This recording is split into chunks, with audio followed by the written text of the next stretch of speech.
만나고 싶은 스님이나 제가자를 초대하는 단박 인터뷰 순서입니다. 대표적인 사찰 음식 연구가로 활발한 강의와 저술 활동을 펼치고 있는 홍승 스님이 오늘의 주인공입니다. 사찰 음식 연구회 회장 홍승 스님을 전경윤 교계문화부장이 만났습니다. 아유, 스님 안녕하십니까? 네, 안녕하세요.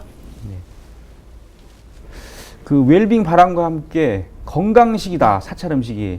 이런 얘기들 많이 합니다. 사찰 음식이 갖고 있는 장점 하면은 네. 여러 매스컴에서도 많이 언급이 됐습니다만 네. 스님이 보시기에 사찰 음식은 이것이 가장 큰 장점이다. 어떤 게 있습니까?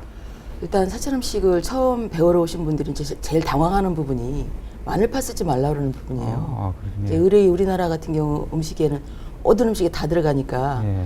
근데 이제 어느 정도 음식을 이렇게 사찰 음식에 대해서 익숙해지고 나시면 하시는 말씀들이 그 재료의 참맛을 살리기 위해서는 그런 오신 재료 안 넣는 게 좋겠다라는 얘기를 하시거든요. 그래서 뭐 써도 되는 재료들이나 아니면 쓰면 안 되는 재료 그런 것이 구분되면서 예. 그 재료의 참맛을 살리는 그런 조리법 때문이 아닌가라는 생각합니다. 그러니까 재료 사용에 있어서 아주 강점이 많다. 네. 그렇게 보시는군요. 이 스님께서는 간편하면서도 실생활에 아주 그 가까운 네. 그런 사찰 음식을 만든다 이런 평가를 받고 계신데 네. 스님의 사찰 음식은 그 뭐 어떤 특징이 있습니까? 제 레시피 보면은 피자가 있거든요. 예. 그리고 보시는 분들이 스님들도 피자 드세요라는 질문을 많이 하는데 사실 뭐 실질적으로 제가 출가해서 저에서 먹었던 음식이고 이제 그 음식이 재료라는 것이 그렇잖아요. 시대 변화 발전에 예. 따라서 자꾸 뭐 새로운 것도 나오고 또 없어지는 것도 있고 저는 음식이라는 것은 그 구하기 쉬운 재료로 쉽게 조리를 해야만 실생활에서 활용할 수 있다고 생각을 하거든요. 예. 그러다 보니까 그런 얘기들을 많이 하시는 것 같습니다. 네, 그렇죠. 근데 이제 현대인의 식습관이라든지 어떤 음식 문화가 좀 바뀌어야 한다. 네. 스님께서는 늘 말씀하시는데 이 올바른 식습관, 물론 이것도 많이 뭐 얘기를 합니다, 사람들이. 근데 스님께서 보시기에 식습관 이렇게 해야 된다. 어떻게 해야 된다 보십니까? 저는 무조건 시간을 지켜서 먹어야 된다고 생각합니다. 밥을 삼시세끼를 딱 시간을 지켜 스님들처럼 딱 정해진 시간에 군대 갔다 오면은 아이들이 건강해져서 오잖아요. 예.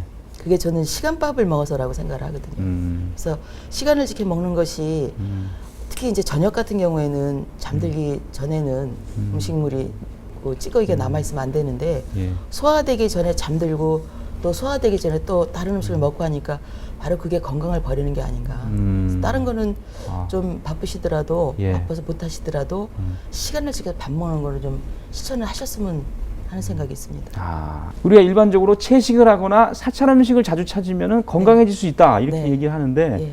스님께서는 그렇지 않다 또 이렇게 말씀하셨는데 저는 예. 이제 그게 바로 사찰 음식을 오해하시는 부분이라고 생각을 하시는데 채식만 먹으면 정말 건강하다고 생각하는 건 잘못됐죠.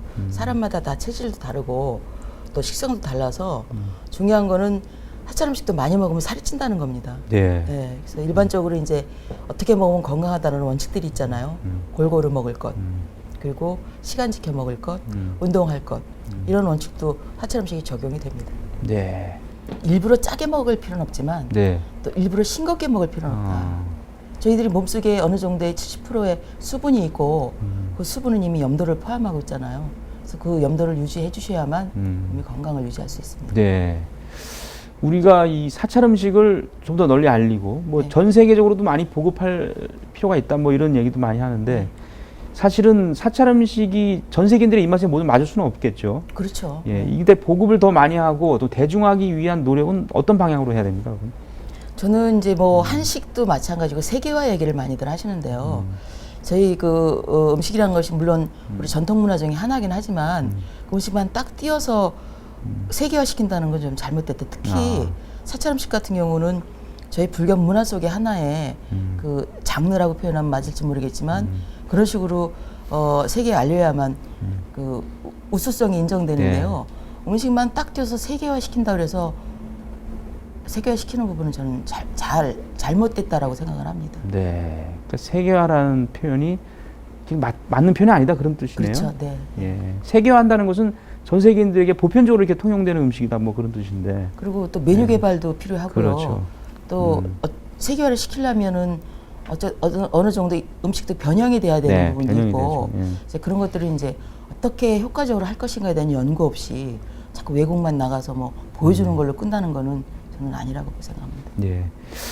뭐 스님도 뭐 가르치시고 강의도 하시니까 사찰 음식을 배우겠다 이런 분들이 많을 텐데 사찰 음식이 수행의 하나의 어떤 뭐 방편이다, 수단이다. 네.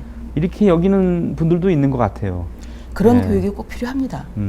왜냐하면 사찰 음식이라는 것이 스님들이 출가하면 수행의 한 방편으로 누구나 다 배우는 것이거든요. 비구 스님들도 피해갈 수 없는. 예. 네. 그래서 그 저희들이 이제 출가해서 수행 생활을 했던 부분을 그대로 알려드리면서 예를 들면 설거지하면서 무엇을 배운다라는 부분, 상차림에서 무엇을 배운다라는 부분 이런 것들을 분명히 교육을 시켜야만 이게 사찰 음식을 저희들이 교육시키는 거다. 저는 그렇게 생각합니다. 예.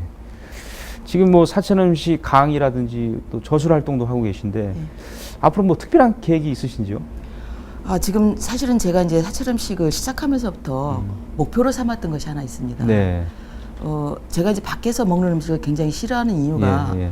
먹거리도 이제 좋은 게 아닌데다가 뭐 여러 가지 인공적인 맛이 들어가서 굉장히 싫어하는데 좋은 먹거리를 사서 좀 같이 나눠 먹었으면 좋겠다라는 생각을 늘상 했어서 그 목표가 이제 협동조합을 세우는 거였었거든요. 네, 네. 그래서 그거 지금 추진 중에 있습니다. 일반 협동조합 같은 경우는 뭐 여러 가지 뭐 고기나 생선 같은 것도 많이 파시잖아요. 네. 저는 이제 사찰 음식이니까 이제 채소, 채식 위주의 네. 그 어떤 물건들을 좀 많이 팔까 그런 생각을 합니다. 앞으로 계획하신 일 잘 되시기를 네, 기대하겠습니다. 감사합니다. 네. 오늘 말씀 대단히 고맙습니다. 네, 고맙습니다.